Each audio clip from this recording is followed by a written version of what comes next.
Yes, കോൺഗ്രസും U D എഫും അത്യുജ്വലമായ ഒരു തിരിച്ചുവരവും വിജയവും നേടിയതിന് ശേഷമുള്ള രണ്ടാമത്തെ പകലാണിന്ന്. സ്വാഭാവികമായും ഇനി അറിയേണ്ടത് ആരായിരിക്കും യു ഡി എഫിന്റെ മുഖ്യമന്ത്രി, കോൺഗ്രസിന്റെ മുഖ്യമന്ത്രി എന്നുള്ളതാണ്. കോൺഗ്രസിൽ മുഖ്യമന്ത്രി ചർച്ചകൾ ഇപ്പോഴും സജീവമാണ്.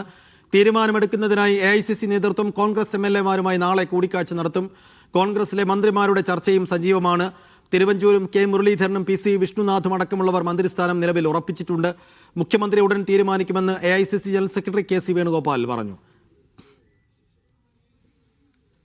പാർട്ടി നേതൃത്വം കൂടിയാലോചന നടത്തി, ഹൈക്കമാൻഡ് കൂടിയാലോചന നടത്തി മറ്റു അനന്തര നടപടിയിലേക്ക് കടക്കും. അധികം വൈകാതെ തന്നെ കടക്കും. അത്തരം കാര്യങ്ങളിൽ വർഗീയത ഇളക്കിവിടാൻ ശ്രമിച്ച ശക്തികൾക്ക് കനത്ത തിരിച്ചടി നൽകിയിട്ടുള്ള ഒരു തിരഞ്ഞെടുപ്പാണ് ഇത്.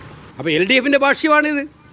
വർഗീയത ഉണ്ടാക്കുക, എന്നിട്ടെങ്കിലും ജയിപ്പിക്കാൻ പറ്റൂ. അതേ ഭാഷ്യം തന്നെയാണ് പറയുന്നത്. ആ ഭാഷ്യത്തെ ജനം തള്ളിക്കളഞ്ഞിരിക്കുന്നു എന്നുള്ളതാണ് നേരത്തെ നമുക്കറിയാം. സുനിൽ ഐസക് വിശദാംശങ്ങളുമായി തിരുവനന്തപുരത്ത് നിന്ന്. സുനിൽ, ഇന്ദിരാഭവനിൽ ഏതൊക്കെ തരത്തിലുള്ള നീക്കങ്ങൾ ഈ സമയം നടക്കുന്നു എന്നതാണ് ചോദ്യം, ആശങ്ക, ആകാംക്ഷ. ഒപ്പം നാളെ മുതൽ നിരീക്ഷകർ വരുന്നു. ആ നിരീക്ഷകർ ആരോടൊക്കെ സംസാരിക്കും, ആരൊക്കെയായി ചർച്ച നടത്തും? ആ ചർച്ചയ്ക്ക് ശേഷം ഉരുത്തിരിയുന്ന പേരുകളിൽ മുമ്പിലെത്താൻ സാധ്യതയുള്ളത് ആർക്കാണ്? അതിന്റെ സൂചനകൾ എന്തെങ്കിലും ഈ സമയം പ്രകടമാണോ സുനിൽ? ഷെയ്ഫുദ്ദീൻ, 4 പതിറ്റാണ്ടിന് ശേഷം അത്യുജ്വലമായ ഒരു വിജയമാണ് UDF മുന്നണിക്ക് ലഭിക്കുന്നത്.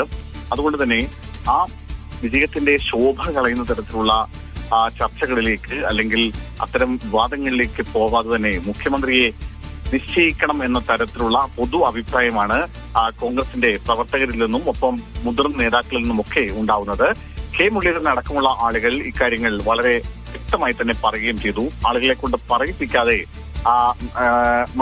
മറ്റ് കാര്യങ്ങളിൽ തീരുമാനമുണ്ടാവണം. അത് അല്ലെങ്കിൽ ഇത്രയും വലിയ ഭൂരിപക്ഷം ലഭിക്കുന്നുണ്ട്. ആ ഭൂരിപക്ഷം നൽകിയ ജനങ്ങളോടുള്ള ഒരു വെല്ലുവിളിയാകും അത്തരം ചർച്ചകൾ, വിവാദങ്ങൾ. അതൊക്കെ ഒഴിവാക്കണം എന്നാണ് രാവിലെ K മുരളീധരൻ പറഞ്ഞത്. അത്തരത്തിലൊരു വികാരമാണ് പൊതുവെ കോൺഗ്രസ് പ്രവർത്തകരുടെ ഭാഗത്തു നിന്നുമുള്ളത്. കാരണം VD സതീശൻ, രമേശ് ചെന്നിത്തല, KC വേണുഗോപാൽ എന്നീ 3 പേരുകളാണ് പ്രധാനമായും മുഖ്യമന്ത്രി പദത്തിലേക്ക് ഇപ്പോൾ ഉയർന്നു വന്നിട്ടുള്ളത്. അത് കഴിഞ്ഞ ഏറെക്കാലമായി ഇത്തരത്തിൽ 3 പേരുകൾ തന്നെയാണ് ഉയർന്നു വന്നിരുന്നത്. പക്ഷേ അങ്ങനെയൊക്കെ ആവുമ്പോഴും തെരഞ്ഞെടുപ്പിന് ശേഷമുണ്ടായ സജീവ ചർച്ചകളിലേക്ക് 3 പേർ ഇടം പിടിക്കുന്നു. പിന്നീട് AICCയും KPCCയും നേരിട്ടിടപെട്ട് അത്തരം ചർച്ചകൾ അവസാനിപ്പിക്കണമെന്ന് പറഞ്ഞെങ്കിൽ കൂടിയും സമാന്തരമായി അത്തരം ചർച്ചകൾ സജീവമായി തന്നെ ഉണ്ടാവുന്നു. പക്ഷെ തെരഞ്ഞെടുപ്പ് ഫലത്തിന് ശേഷം ആ ചർച്ചകൾക്ക് കുറെ കൂടി സജീവത ഉണ്ടായിട്ടുണ്ട്, ജീവൻ വെച്ചിട്ടുണ്ട് എന്ന് പറയാതിരിക്കാനാവില്ല. എന്തായാലും VD സതീശനും KC വേണുഗോപാലും ഈ ചർച്ചകളിൽ ഏതെങ്കിലും പരസ്യമായ ക്ലെയിം ഉന്നയിക്കാൻ തയ്യാറാവുന്നില്ല. പക്ഷേ രമേശ് ചെന്നിത്തല ഇന്ന് രാവിലെ ചില മാധ്യമങ്ങൾക്ക് നൽകിയ അഭിമുഖത്തിൽ താൻ മുഖ്യമന്ത്രിയാകാൻ യോഗ്യനാണെന്ന് പരസ്യമായി പറയുന്ന ഒരു സാഹചര്യം ഉണ്ടാവുകയും ചെയ്തു. സുനിൽ,